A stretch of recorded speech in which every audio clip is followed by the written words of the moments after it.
Thank you, Mr. President, for that most generous introduction. As pointed out, I am indeed an alumnus of this university. My wife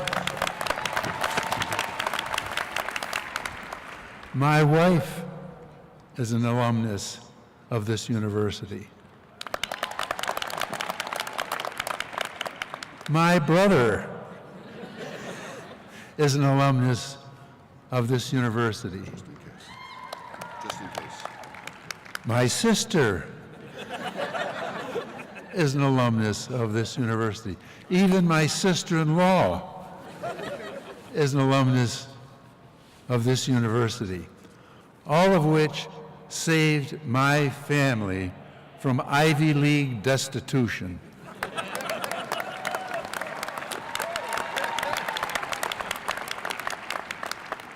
All of us here today are connected one way or another to this university.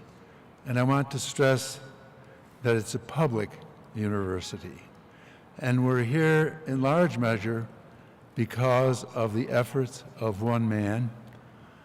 I had the honor to serve that man, our late governor, former Vice President of the United States, an Ivy League man himself out of Dartmouth, who nevertheless had the vision to recognize that a first-class state must have a first-class system of higher education. And so he built one, including this campus. You know, public education is democracy in action. It does not count on wealth. It does not depend on inherited privilege. It does not depend on social connections. It depends only on your hard work, your discipline, and your brains. Let me give you an example. A few months back, you had on this campus as a speaker General Colin Powell. Now, Colin Powell rose from the rough and tumble of the South Bronx to the pinnacle of the American military as chairman of the Joint Chiefs of Staff. And then he went on to become Secretary of State. And he did all this with a degree in geology, of all things, from another eminent public institution in our state, City College of New York.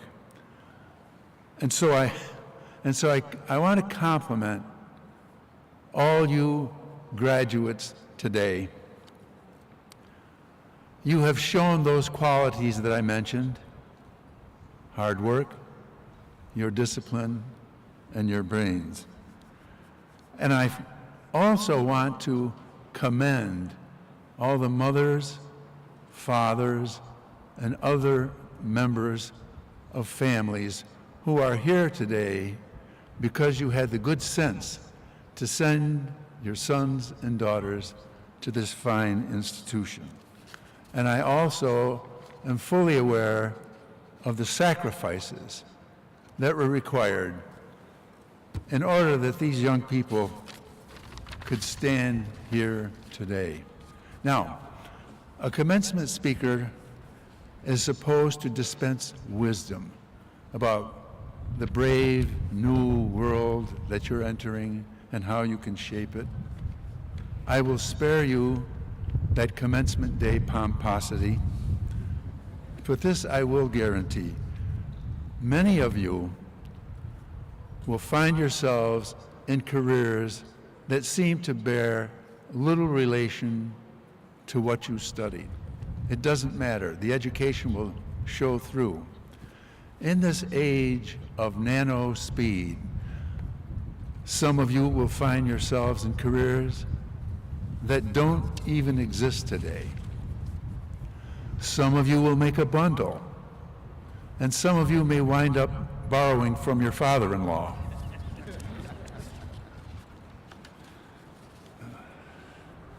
I can also guarantee you that the quality of your personal life will be more important in your achieving happiness than your brokerage account, unless you can have it both ways, which ain't bad. I will also assure you that you will be leaving the university and entering a beautiful world at a time of ugly politics. Everywhere we turn, we hear the voices of doom. Our Constitution is being sabotaged. The country is headed in a dire direction, and the government is taking over our lives. But to those who make these charges, I ask only this: do we know of anyone who has been deprived of the right of free speech? Do we know of anyone who has been denied the right to vote the rascals in or vote the rascals out? Do we know of any laws that have been enacted by anybody but our duly elected representatives? And what's this business of the government taking over our lives? Well, the government, for example, is the Food and Drug Administration, which is intended to keep us from being poisoned. It's the Federal Aviation Administration, which is intended to keep the planes safe. It's the Transportation Security Agency, which is designed to keep us from being blown up. And it's, as a final example, it's the Securities and Exchange Commission. It's the SEC, which is designed to protect us from the Bernie Madoffs of this world. It's the cops, it's the firemen, it's the people who pick up the trash. It's the government-employed people whom we count on every day of our lives. Your government is not a four-letter word. But everywhere we turn, we hear a knee-jerk negativism, a shotgun rage that the country is going to the dogs. But if every forward-looking measure, like offering people health care, is branded as a socialist, or even worse, a communist plot, then we are substituting slogans for thinking. You just...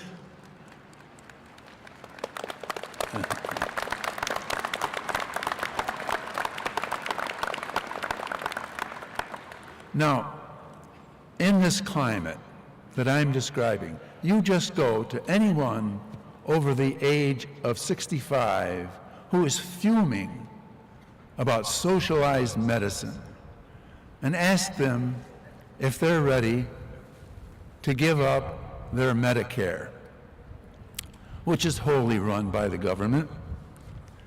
Ask them, are they ready to give up Social Security, which is wholly run by the government. Ask any politician if he or she is going to propose legislation to abolish these government-run programs. That would be political suicide. And what about those who complain of public spending designed to stimulate a deeply depressed economy? Would we rather the approach of President Herbert Hoover, who stood by and did nothing as the country slipped into its worst depression in history? Let's take some historical perspective. Who does history honor?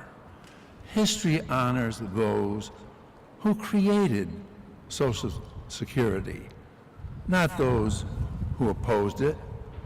History honors those who created Medicare, not those who fought it. History honors those who enacted civil rights legislation, not those who obstructed it. And so, I say to those voices who cry, no, no, no to everything, which side of history do you want to be on?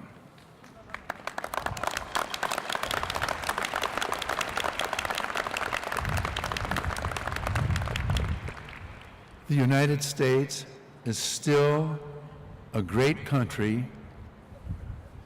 likely the greatest in human history. It is not going to the dogs.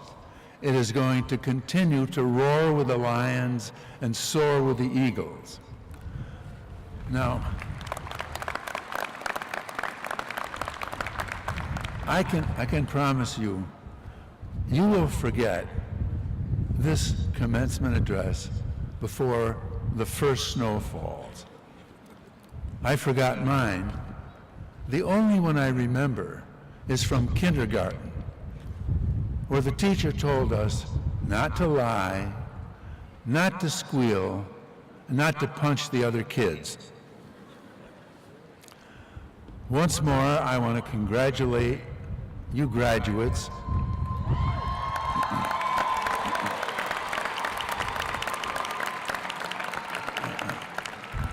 You have successfully completed an intellectual obstacle course. And I hope that knowledge will bring you professional rewards and pave the way for your pursuit of happiness. Goodbye, good luck, and God bless you all.